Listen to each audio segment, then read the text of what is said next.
অবলম্বনে নিত্যরূপে এই পাড়ার নাম রাখা হয়েছে পরীক্ষিত রাজার নব্যসাব জন্মেঞ্জয়ের সর্পযজ্ঞ।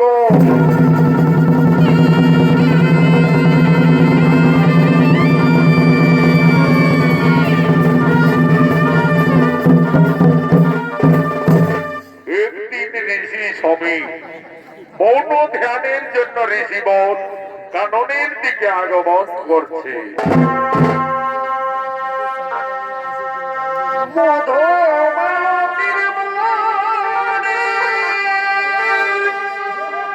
ভাই ঋষি স্বামীকে আগমনে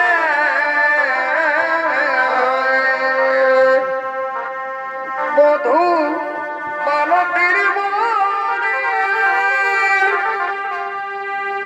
ঋষি স্বামীকে আগমনে আর প্রস্ফুটিত বলে সভাগ ও মুনিবর এরিতে কাননে প্রস্ফুটিত বলে সভাগ ও মুনিবর এরিতে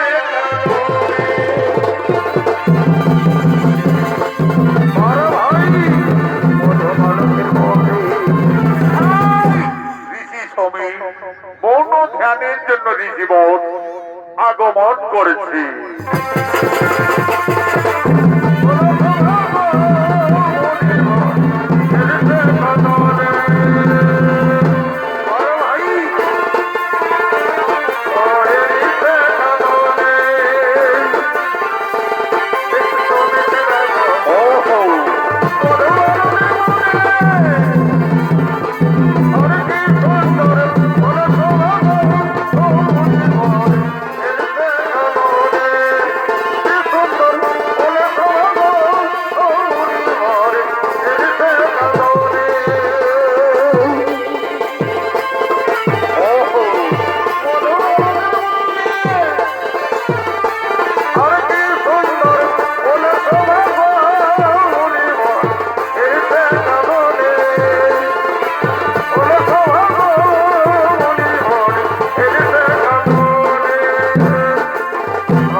কাননে উপস্থিত হয়ে ঋষিবর মৌন ধ্যানে রত হলে এমন সময় হস্তিনার মহারাজ পরীক্ষিত রাজা আজ মৃগয়া শিকারের জন্য এই কাননের দিকে আগমন করছে।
যদি লেখা থাকে আজ পড়বে রাজা ব্রহ্মশাপে ওরাতে পারে কোন জনে শোনো পরীক্ষিতের বিবরণে শোনো পরীক্ষিতের বিবরণ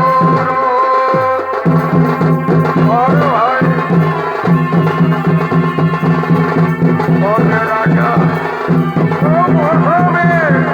গোপাল যদি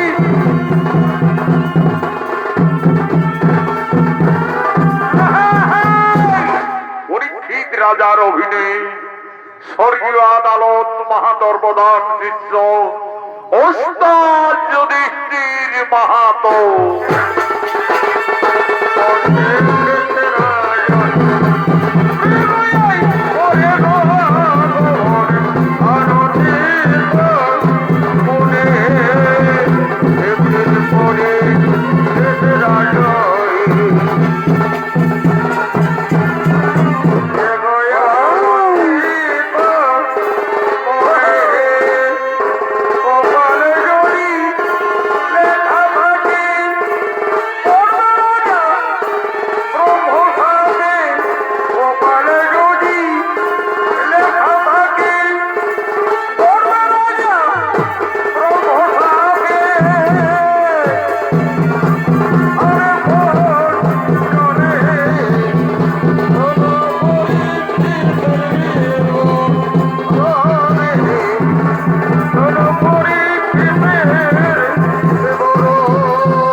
করে সারা জঙ্গল ঘুরলাম, কিন্তু একটি কোনো পশু পক্ষীর শিকার হলো না। আকাশে মাত্র আর এক দণ্ড সময় অনাহারে জল পিপাসায় জঙ্গলে ঘুরে ঘুরে প্রাণ ঝটপট করছে। এখন আমি কি করি? ওই তো একটি হরিণ ঝর্ণার জল পান করছে। এই হরিণকে শিকার করার উপযুক্ত সময়। আমি ওই শিকার করে হরিণকে আনন্দিত মনে বাড়িতে নিয়ে যাব।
জঙ্গলে ঘুরিয়ে ঘুরিয়ে অবশেষে হরিণকে তীরবিদ্ধ করলাম, কিন্তু দুর্ভাগ্য, তীরবিদ্ধ অবস্থায় হরিণটি কোথায় জঙ্গলে হারিয়ে গেল। ওই তো এক ঋষি সেখানে ধ্যানে রয়েছে। ঋষিবর, আপনার এই রাস্তা দিয়ে হরিণ তীরবিদ্ধ অবস্থায় ছুটতে ছুটতে এই জঙ্গলে হারিয়ে গেল। বলতে পারবেন ঋষিবর, হরিণটি কোন রাস্তা দিয়ে গেল? ঋষিবর, আমি হস্তিনার মহারাজ পরীক্ষিত রাজা আপনাকে জিজ্ঞাসা করছি, উত্তর দিন। ও ঋষিবর, আপনি আমার কথার উত্তর দেবে না? ঠিক আছে ঋষিবর, আপনি ধ্যানে থাকুন। ওই তো ঋষিবরের ধ্যানের একটি রুদ্রাক্ষের মালা আমি দেখতে পেয়েছি। এই মৃত সাপ আজ ঋষিবরের গলায় আমি জড়িয়ে দেব। এই মৃত সাপের পোতা গন্ধে ঋষিবর আপনি ধ্যানেই রত থাকুন, আপনি ধ্যানেই রত থাকুন, আপনি ধ্যানেই রত থাকুন।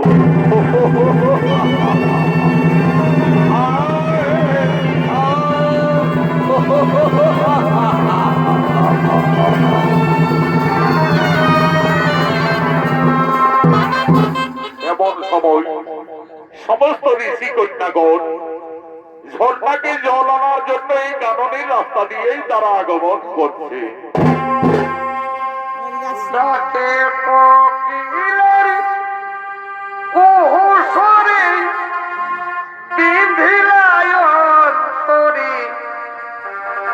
নদীতে জল আনিতে যায়, নদীতে জল আনিতে যায়, ডাকে কোকিলের কুহু স্বরে বিধিলায় অন্তরে, নদীতে জল আনিতে যায়, সে যে নদীতে জল আনিতে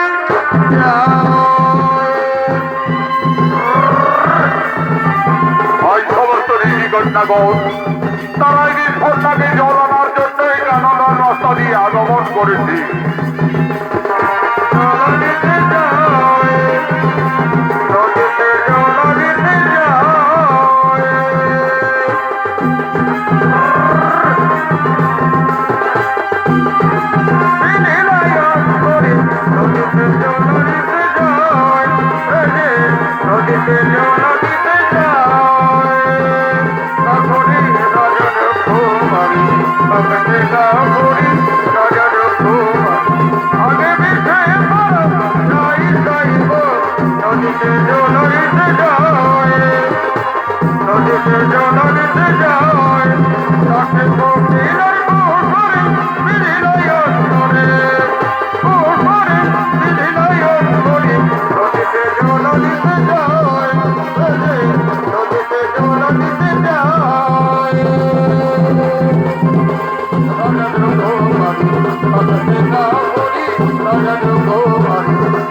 শ্রমিক ঋষির গলায় কে যেন মৃত সাপ জড়িয়ে দিয়ে পালিয়ে গেছে।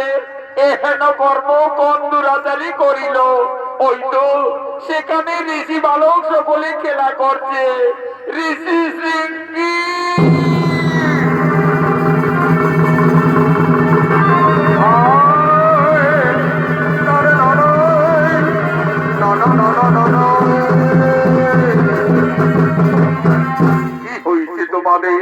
কি হয়েছে ঋষি কন্যাগণ? ওই দেখো সিংহী, তোমার পিতার গলায় কে মৃত সাপ জড়িয়ে দিয়ে পালিয়ে গেছে। ও কি আমার পিতার গলায় হেন কর্ম কোন দুরাচারী করিল? এই মৃত সাপের পচা গন্ধে এখনো আমার পিতা ধ্যানই রয়েছে। ও কি এই মৃত সাপ যোন দুরাচারী দেখ না কেন, আমি তাকে অভিশাপ দেব। আমার পিতার গলায় মৃত সাপ জড়িয়ে দিয়ে যে পালিয়ে গেছে, আমি যদি ব্রহ্ম সন্তান হই, আমি তাকে অভিশাপ দিচ্ছি, 7 দিবসের মধ্যে তক্ষক নাগ তাকে করিবে ধ্বংস।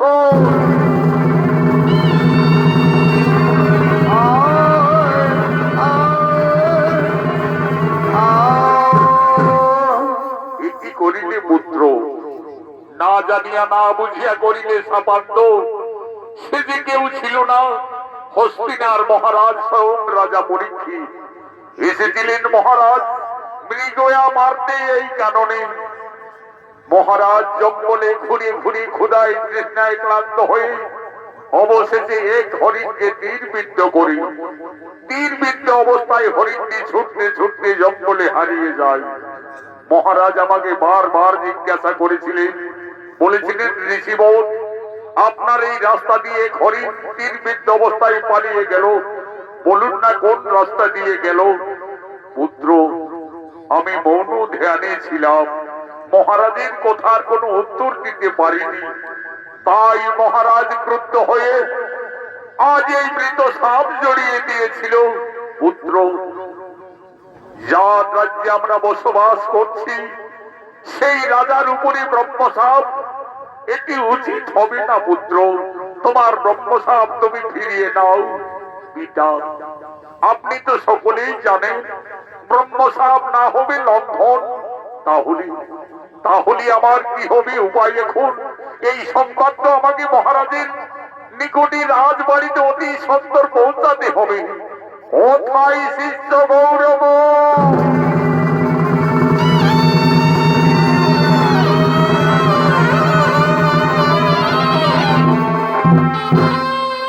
আদেশ করুন গুরুদেব।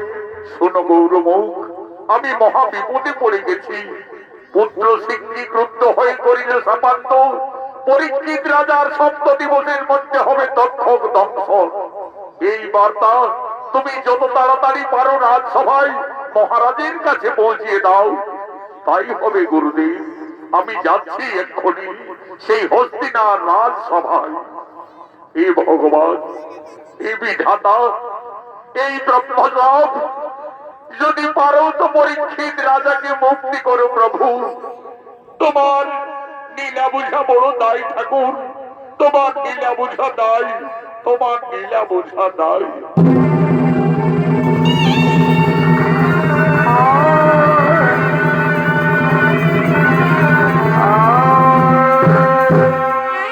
এদিকে হস্তিনার রাজসভায় আজ সমস্ত সেনাপতিগণ আগমন করছে।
মন্ত্রী মহোদয়, সেনাপতিগণ, আপনারা সকলেই রয়েছে আনন্দিত মনে রাজসভায়, কিন্তু করিল ভিখারি গিয়েছিলাম কারণে দুর্ভাগ্য একটি হরিণকে তীরবিদ্ধ করি, কিন্তু তীরবিদ্ধ অবস্থায় হরিণটি ছুটতে ছুটতে জঙ্গলে হারিয়ে যায়। অবশেষে এক ঋষিবর সেখানে ধ্যানে ছিলেন। আমি বারবার জিজ্ঞাসা করলাম, কোনো উত্তর দিল না। তাই ঋষিবরের গলায় একটি মৃত সাপ জড়িয়ে দিয়ে আমি পালিয়ে এসেছি। অত হাসি ভালো নই গো রাজন, অত হাসি ভালো নয়, হাসির পরে আসিবে কান্না, ভেবে দেখো আপন মন, অত হাসি ভালো নই গো রাজন, অত হাসি ভালো নয়। কে আপনি ঋষিবর? মহারাজ, আমি শ্রমিক ঋষির শিষ্য গৌরব, আমার প্রণাম গ্রহণ মহারাজ। আপনাকে একটি সংবাদ জানাতে অতি সত্তর আমি রাজসভায় এসেছি মহারাজ। বলুন ঋষিবর, আপনি কি সংবাদ নিয়ে রাজসভায় আগমন করেছেন?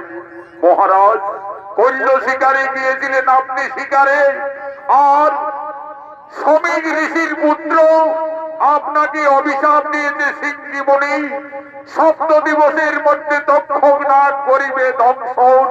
এই সংবাদ জানাতে আমি এসেছি মহারাজ। আমি এখন আসি মহারাজ, আমি এখন আসি। ব্রহ্মসাপ, ব্রহ্মসাপ, 7 দিবসের মধ্যে তক্ষক মরে করিবে দংশন। না, শান্ত হও মহারাজ, শান্ত হও। ব্রহ্মসাপ আমরা ব্যর্থ করবো মহারাজ। 7 দিবস আমাদের খুব সাবধানে থাকতে হবে মহারাজ। হ্যাঁ, তোমরা ঠিকই বলেছ সেনাপতিগণ, 7 দিন আমাদের খুব সাবধানে থাকতে হবে। আর যারা সর্বমন্ত্রে পারদর্শী সকলকেই নগরী নগরী এই খবর দাও, যেন গুণী ওঝা ব্রাহ্মণ সকলেই আমার এই রাজসভায় থাকে। তাই হবে মহারাজ। আপনি এখন বিশ্রাম করুন, চলুন মহারাজ। আমরা নগরী নগরী সমস্ত গুণী ওঝাদের আমরা এই সংবাদ জানিয়ে দিচ্ছি।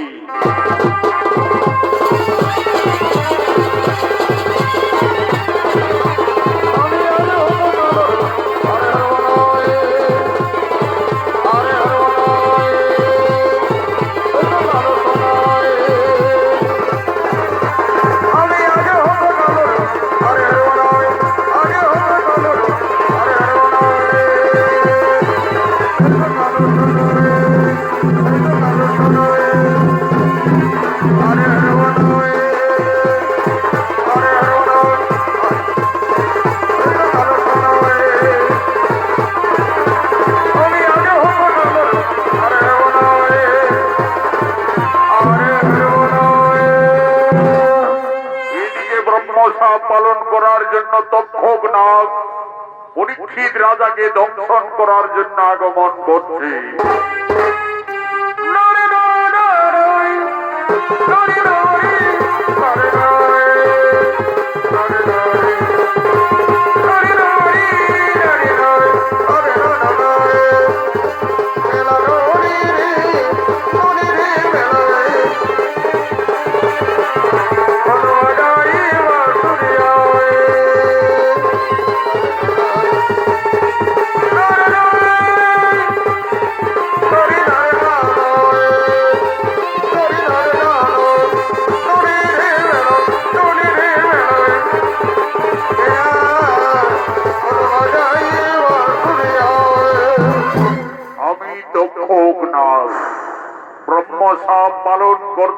আমায় 7 দিবসের মধ্যে পরীক্ষিত রাজাকে দংশন করতে হবে। যদি দংশন না করি তাহলে আমি ভস্ম হয়ে যাব, ব্রহ্মসাপ ব্যর্থ হবে। আমি এই নাগ বেঁচে গেলে আমাকে সকলেই মেরে ফেলবে। আমার রূপ আমি পরিবর্তন করে তারপরে আমি যাব রাজসভায়। সঙ্গে সঙ্গে দক্ষনাগ তার রূপ পরিবর্তন করছে।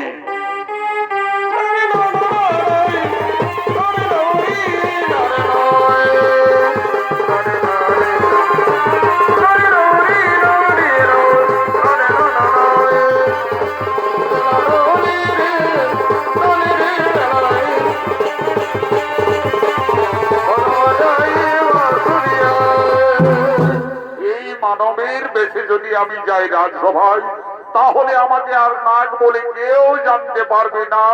আমি যে কোনো উপায়ে সুযোগ বুঝে পরীক্ষিত রাজাকে দংশন করে আমায় পালিয়ে আসতে হবে।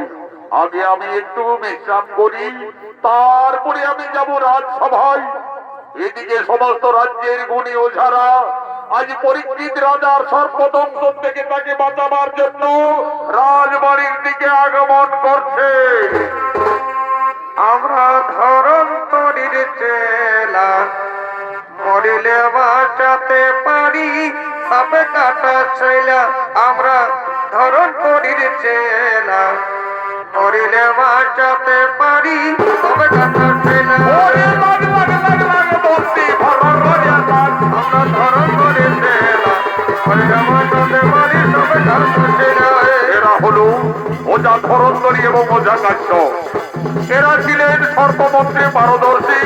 পরীক্ষিত রাজার সর্বদংশন থেকে বাঁচাবার জন্য তারা অতি তৎপর রাজবাড়ির দিকে আগমন করেছে। নৃত্য পরিবেশন করছেন 2 ভাই নৃত্যশিল্পী, জিতেন কৈবর্ত ও মানিক কৈবর্ত।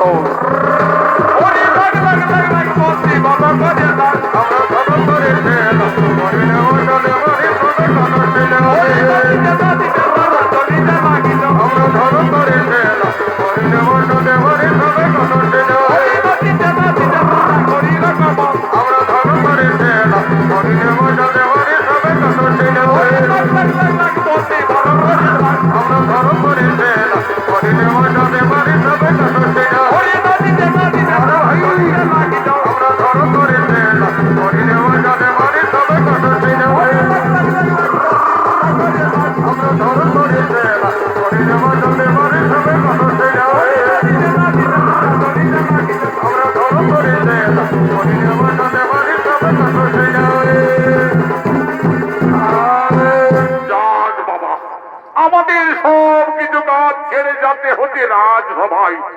পরীক্ষিত রাজার নাকি ব্রহ্মসাপ পড়েছে, তবে হোক না ব্রহ্মসাপ। ওঝা ধরন্তরী পৌঁছে গেলে কোন নাগ নাগিনী দংশন করলে সঙ্গে সঙ্গে এক মন্ত্রে ফুক। মহারাজের কোন চিন্তা থাকবে না, আমরা অনেক ধন রত্ন নিয়ে বাড়িতে ফিরে আসবো। যদি কোন নাগে দংশন করে হরি অরতলা বরতলা মা ষষ্ঠী মায়ের খেলা। 2 ভাই আমি মহিন গুণ শিখেছি এই দিনে, 2 শিখেছি কাঁদাতে, আমরা শিখেছি বোধাতে। কাঁদতে হয় নরসিংহর দোহাই, কাঁদতে হয় মা চণ্ডীর দোহাই।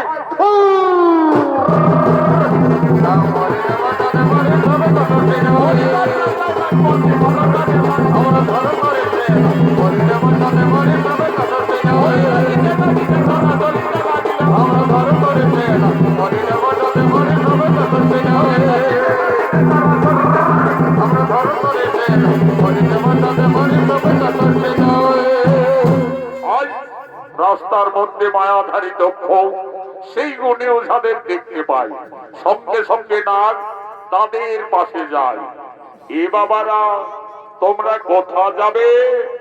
আমরা যাচ্ছি বুড়িমা, পরীক্ষিত রাজার নাকি ব্রহ্মসাপ পড়েছে, তাই তাকে সর্পদংশন থেকে বাঁচাতে যাচ্ছি রাজবাড়িতে।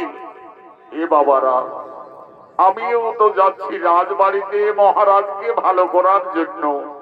তো তোমরা মহারাজকে সর্পে দংশন করলে ভালো করতে পারবে তো? নিশ্চয়ই পারবো বুড়িমা, নিশ্চয়ই পারবো গো। তুমি হয়তো এই ওঝা ধরন্তরী ওঝা কাশ্যপকে জানো না, চেনো না। আমরা এক মন্ত্রের সাহায্যে আমরা সঙ্গে সঙ্গে সর্বদংশন থেকে ভালো করে দিতে পারি। এ বাবারা, তোমরা যদি অত বড় ওঝা, অত বড় গুণী, তাহলে লাউ দেখে আমাদের তাও বলে পরীক্ষা হোক। আমি ওই বড় বৃক্ষটাকে আমার মন্ত্র শক্তি দিয়ে যদি আমি মারতে পারি, তাহলে তোমরা তাকে আবার বাঁচাতে পারবে তো? নিশ্চয়ই পারবো বুড়িমা, নিশ্চয়ই পারবো। সঙ্গে সঙ্গে মায়াধারী দক্ষ তার বিষক্রথে সেই গাছটিকে মারতে চলেছে।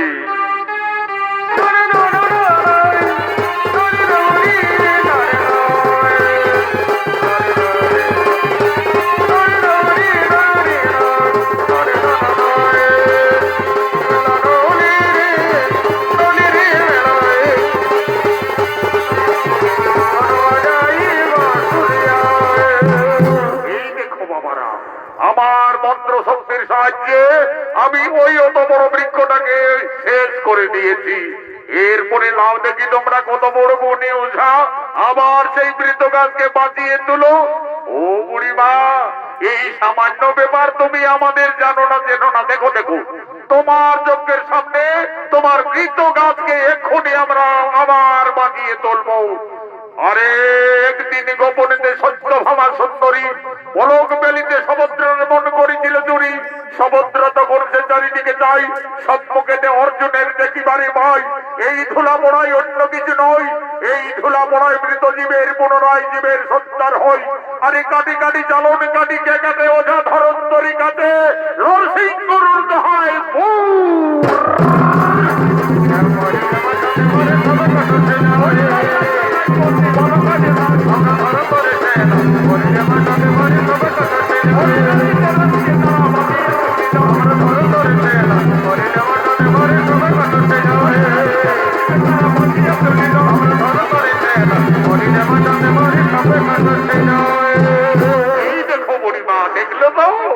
তোমার মৃত গাছকে আবার আমরা বাঁচিয়ে তুলেছি।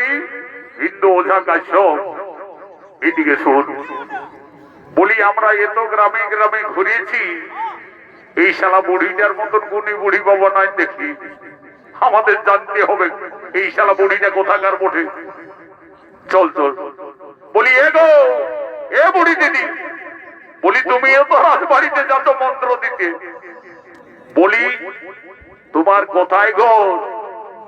এ বাবারা, আমার না আছে কোনো ঘর, না আছে কোনো নাম। এইদিকে শুন, এইদিকে শুনিলে, এইদিকে শুন শুন। ওই শালা বুড়িটা কথা বলতে বলতে তার জিভের অংশটা লক্ষ্য করেছি, কাটা দেখতে পেয়েছি। এই শালী বুড়ি মানব নয়, নিশ্চয়ই কোনো মায়াধারী হতে পারে। চল চল, বলি এ বুড়ি, সত্যি করে বল তোর আসল পরিচয়, না হলে ওঝা ধরন্তরীর চোখকে ফাঁকি দিতে পারিস না।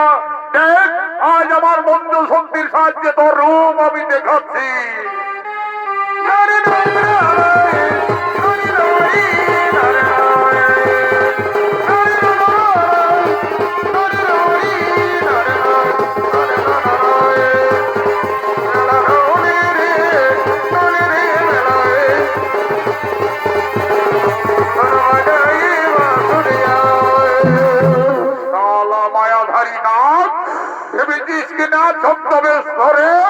রাজবাড়িতে গিয়ে মহারাজকে দংশন করে পালিয়ে আসবো, আর হবে না তোর।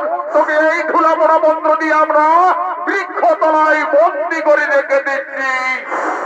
শোনো, আমি তো ক্ষোভ না, ব্রহ্মসাপ পালন করতে হবে। ব্রহ্মসাপ ব্যর্থ হলে আমি ভস্ম হয়ে যাব। তাই আমার কাজে যদি তোমরা সাহায্য করো, আমি তোমাদের অনেক ধন রত্ন দেব। না না না না না না, ওই নাগ এই ফেলকি তোমার চলবে না। ওঝা ধরন্তরী, ওঝা কাশ্যপ এই জীবনে দেব খারাপি করে না, আর এই জীবনে করবেও না। শোনো, মহারাজকে সর্বদংশন থেকে বাঁচালে তোমরা এক রাজার ধন পাবে, আর আমার কাজে তোমরা সাহায্য করলে আমি তোমাদের 7 রাজার ধন দেব। 7 রাজা? ঠিকই বলেছে, ঠিকই বলেছে। ওঝা ধরন্তরী, শুন শুন শুন, মহারাজ মরুক আর বাঁচুক আমাদের দেখবার নাই। আমাদের ছানা বোনাই কি খাচ্ছে কি নাই সেটা তো মহারাজ দেখে নাই। বলি এ না, যদি 7 রাজার আমাকে ধন দিবে তাহলে না ওই আমরা তোমার কথাই শুনবো, এখান থেকে বাড়িতে ফিরে যাব।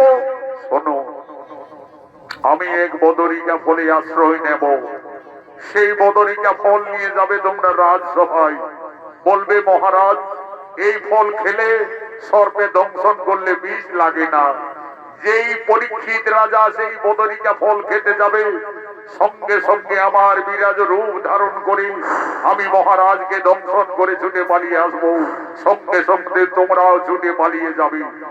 ঠিকই বলেছো, ঠিকই বলেছো নাগ, তোমার কথাই আমরা মানবো, কিন্তু 7 রাজার ধন মানে তোমার মাথার মণিটি আগে আমাদের দিতে হবে। ঠিক আছে, এই নাও, আমার কাজে সাহায্য করার জন্য আমি তোমাদের আমার এই মাথার মণি দিয়েই দিলাম, এই না। বাপরে বাপ, এই সারা এত বড় নাগের মাথার মণি, 7 রাজার ধন। ঠিক আছে ঠিক আছে, এরপরে এসো নাগ, তুমি বদরিকা ফলে প্রবেশ করো আর আমাদের এই ঝুলিতে অবস্থান করো।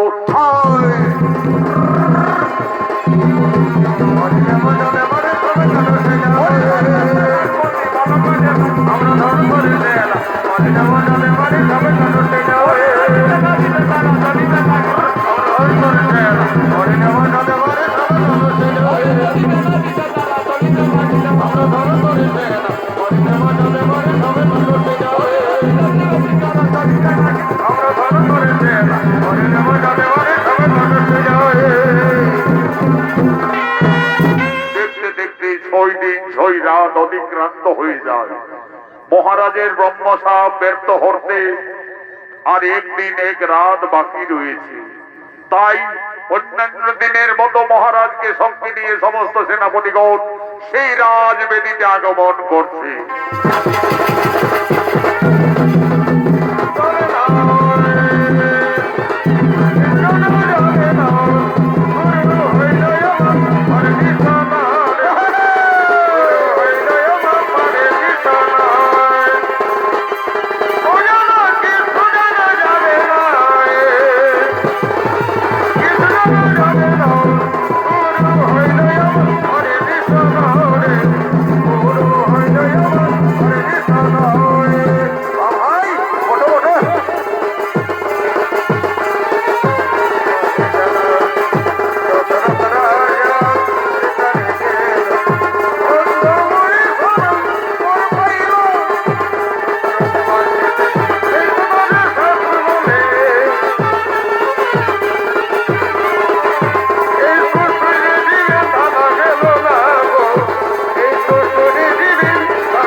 অতিক্রান্ত হয়ে গেল, ব্রহ্মসাপ ব্যর্থ করতে আর একদিন এক রাত বাকি রয়েছে। মহারাজ দেখতে দেখতে পার হয়ে যাবে। মহারাজ আপনি শান্ত হন, মহারাজ আপনি শান্ত হন। আজ সমস্ত সেই ওঝারা আমার রাজবাড়ির দিকে আগমন করছে। আমরা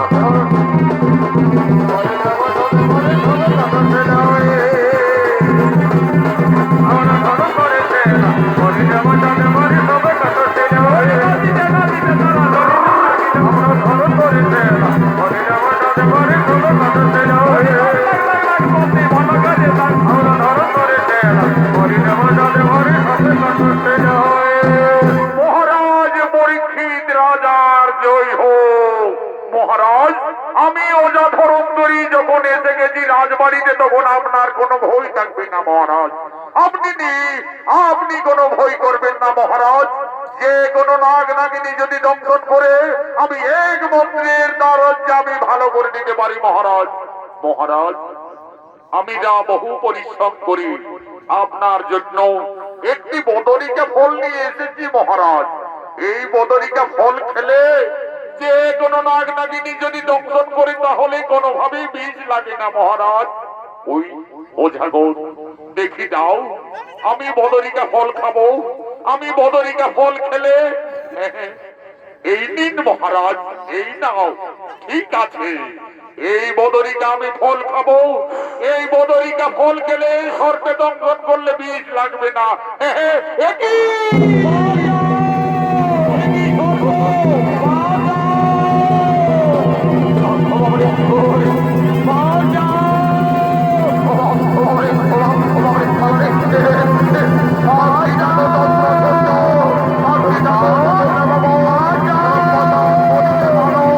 আমি পরীক্ষিত রাজার মস্তকে করিলাম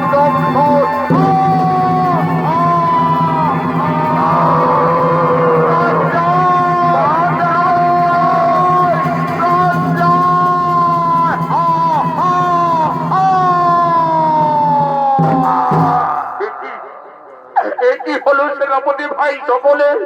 আমরা মহারাজের শেষ রক্ষে করতে পারলাম না। ওই শালা মায়াধারী দক্ষ বদরিকা ফলে আশ্রয় দিয়ে আজ মহারাজকে দংশন করে ছুটে পালিয়ে গেল। ওরে ভাই সেনাপতি সকল, আর বিলম্ব করলে চলবে না। আমাদের মহারানীর কাছে এই সংবাদ জানাতে হবে। কোথায় মহারানী?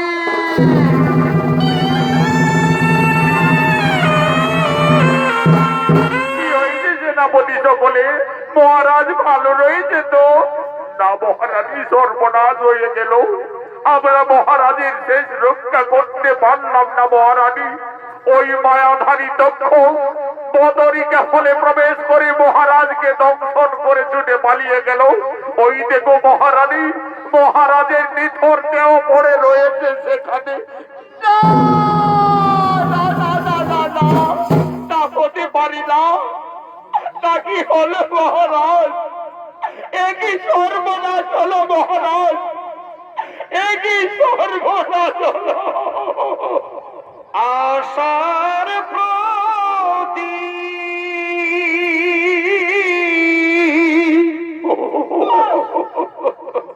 নিভে গেল গো।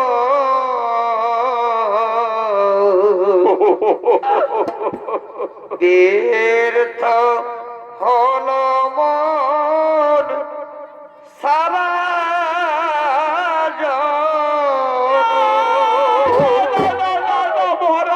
মহারাজ, একবার আমায় রানী রানী বলে ডাকুন মহারাজ।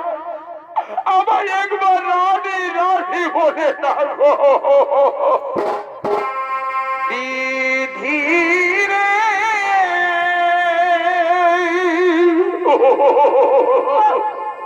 ওরে বিধি, এই তক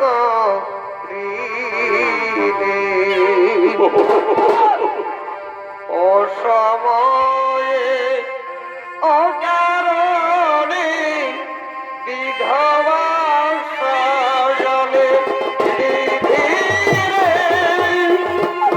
ওরে বিধি, এই তক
লাল হবে না রানীমা। মহারাজ আমাদের ছেড়ে অনেক দূরে চলে গেছে রানীমা, অনেক দূরে চলে গেছে। চলো ভাই সেনাপতি সকলে রীতি নিয়ম অনুযায়ী মহারাজের শেষ কিন্তু আমাদের সম্পন্ন করতে হবে। চলো সম্পন্ন করতে হবে। চলো। হরিবালা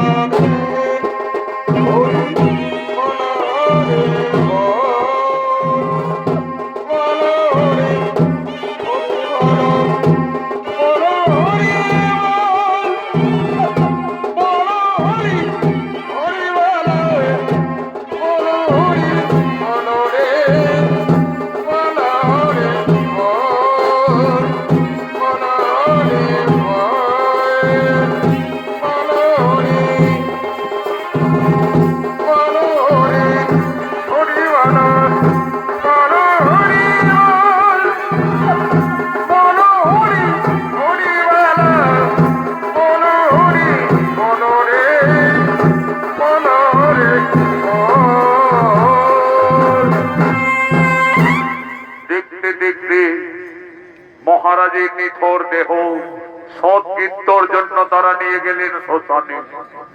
মহারাজের মৃত্যুর পর তার আত্মা বায়ুরূপে ঘুরতে ঘুরতে মহারাজের আত্মা চিত্রকরের খাতায় ধরা পড়ে। সঙ্গে সঙ্গে পাটকার মহারাজের সংবাদ জানাতে রাজবাড়িতে পৌঁছে যায়। এগো পাটকারা, লেগো পাটকার আসেছে, মহারাজের মৃত্যুর সংবাদ নিয়ে পাটকার আসেছে তোমাদের বাড়িতে। এ পাটকার, আমাদের মহারাজ জীবনের মতো চলে গেলেন, আমাদের কাউকে কিছু জানাতে পারলো না।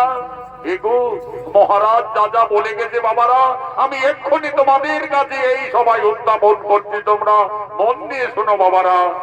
কালো কালো যমরাজা পঞ্চবর্ণ আখি দিবারাত্র বিচার করে মা ধর্ম নিয়ে সাক্ষী।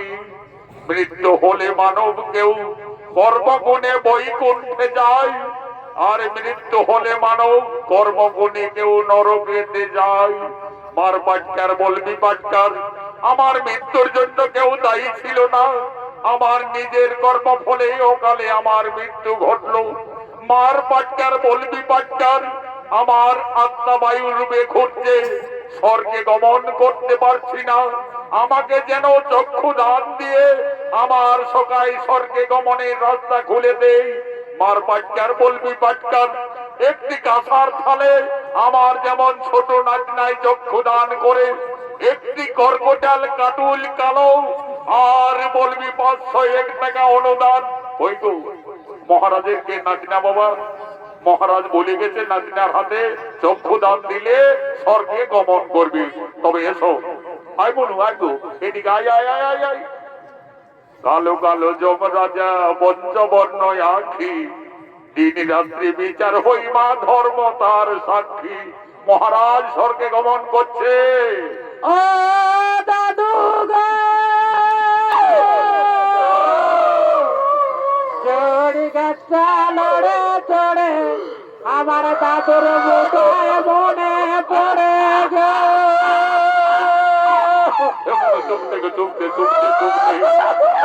মহারাজ যদি বাঁচে থাকতো তত তোর বিহান আনন্দেই তো দিছনি বাবা। কি করবি, কাকে কখন ভগবান নিয়ে আসে নিয়ে যায় কেউ বলতে পারে নাই। দেখো দেখো, আর দেরি করো না বাবারা, কাজে খুবড়াটা আগে আনে দাও। আর এক্ষুনি জলদার হয়ে গেছে, তোমরা ঠিক আছে পালন করো, মহারাজের শেষ কাজটা ভালো করে তোমরা পার করো বাবারা। মা মাটি জন্মভূমি আমার কাছে সোনা, আমি হই গরিব গায়ের ভোকা ধোকা জানা। মা মাটি জন্মভূমি আমার কাছে সোনা, আমি হই গরিব গায়ের ভোকা ধোকা জানা। এক মোটা ভাতের মাগো বড়ই অভাব জানা। এই বঞ্চারের অভিনয়ে নৃত্যশিল্পী অর্জুন মাহাতো। জন্মভূমি আমার কাছে সোনা, আমি হয় গরিব গায়ের ভোকা ধোকা জানা। মামাটি জন্মভূমি আমার কাছে সোনা, আমি হয় গরিব গায়ের ভোকা ধোকা জানা। এক মোটা ভাতের মাগো বড়ই অভাব জানা। আমার কাছে সোনা, আমার কাছে সোনা, আমার কাছে সোনা।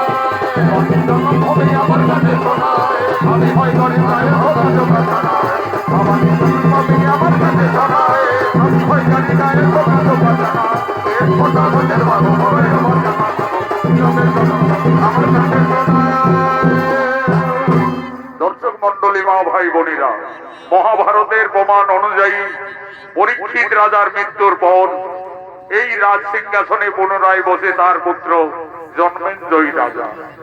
জন্মেঞ্জয়ী রাজা পিতার হত্যার প্রতিশোধ নেওয়ার জন্য মনে মনে স্থির করে সে সর্বযজ্ঞ করবে, সর্পকুলকে বিনাশ করে দেবে। তাই জন্মেঞ্জয় আজ সর্পযজ্ঞ করার জন্য সমস্ত মুনি ঋষিদের সঙ্গে করে আগমন করছে। বহুদিনে তীর্থ বন্ধ একদিনে নয়। বহুদিনে তীর্থ বন্ধ একদিনে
আমার পিতাকে তক্ষক নাগ দংশন করেছে, তাই আমি মনে মনে স্থির করেছি আমি নাগকুলকে বিনাশ করে দেব, ওই তক্ষক নাগকে বিনাশ করব।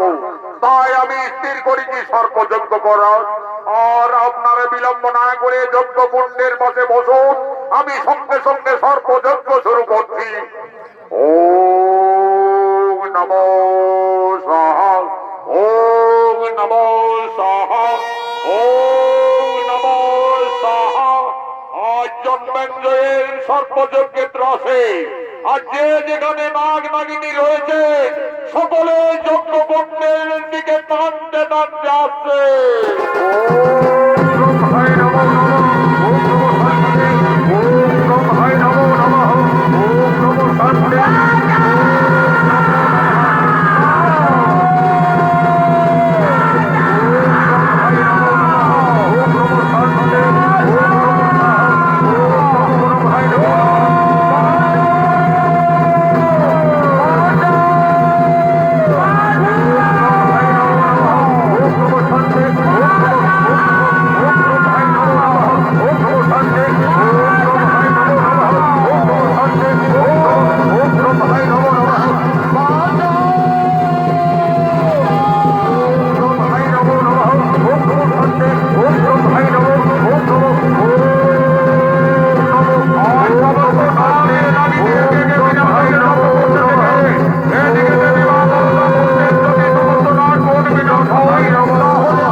আসুন, ভিতরে আসুন, সর্বযজ্ঞে বসুন।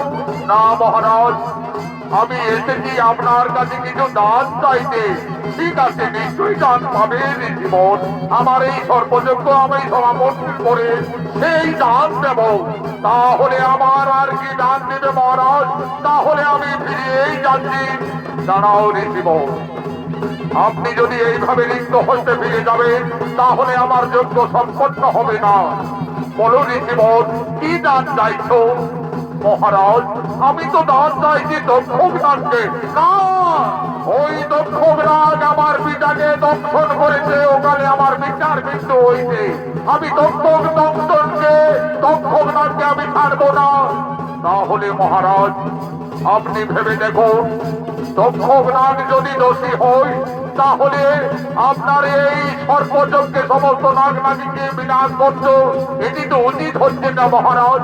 যে রাজ্যের রাজা স্বয়ং ধর্মরাজ যুধিষ্ঠির ছিলেন, যে রাজ্যে ভগবান স্বয়ং রথের সারথি হয়ে এসেছিলেন, আজ সেই রাজ্যে এই পাপযজ্ঞ বন্ধ করাই উচিত মহারাজ।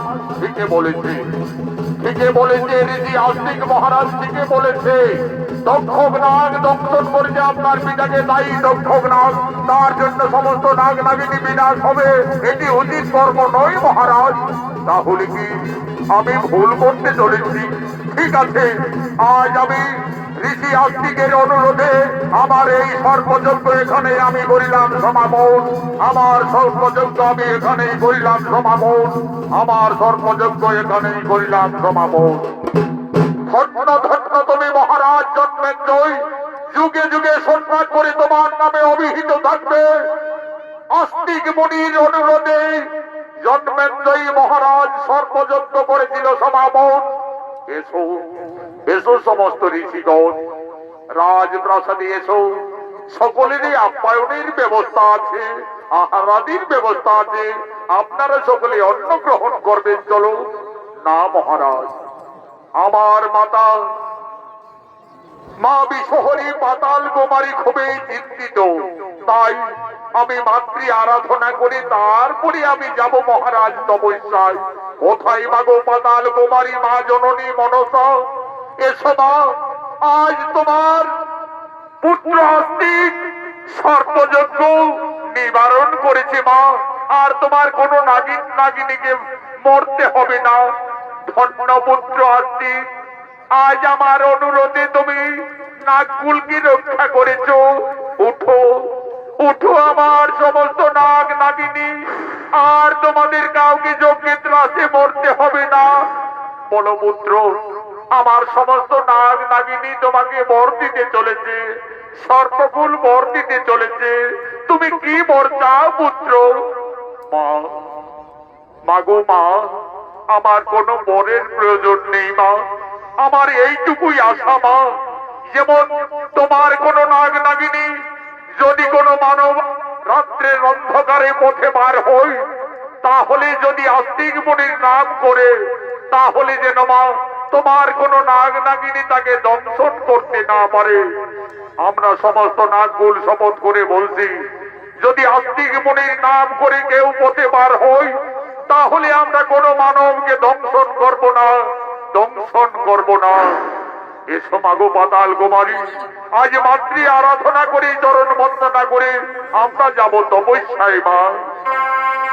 মাকে পুজব পুজব সপদলি, লাল জবা ফুল দিব চরণ কমল তলে। মাকে পুজব পুজব সপদলি, লাল জবা ফুল দিব চরণ কমল তলে। মাকে পুজব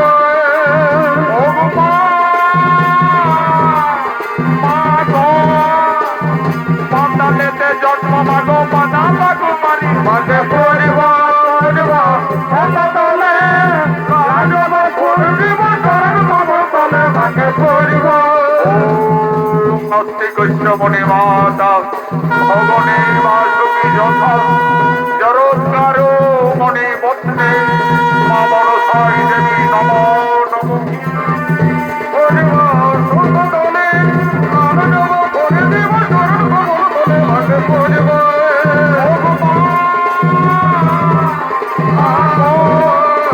নাগের জননী মাগো নয়না মাতা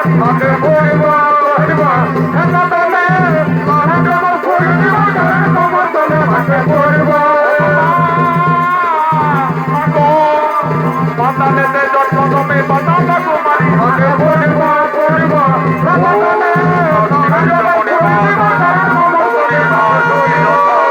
জরৎকার মণি পত্নী মা মনসাই দেবী নমো নমো।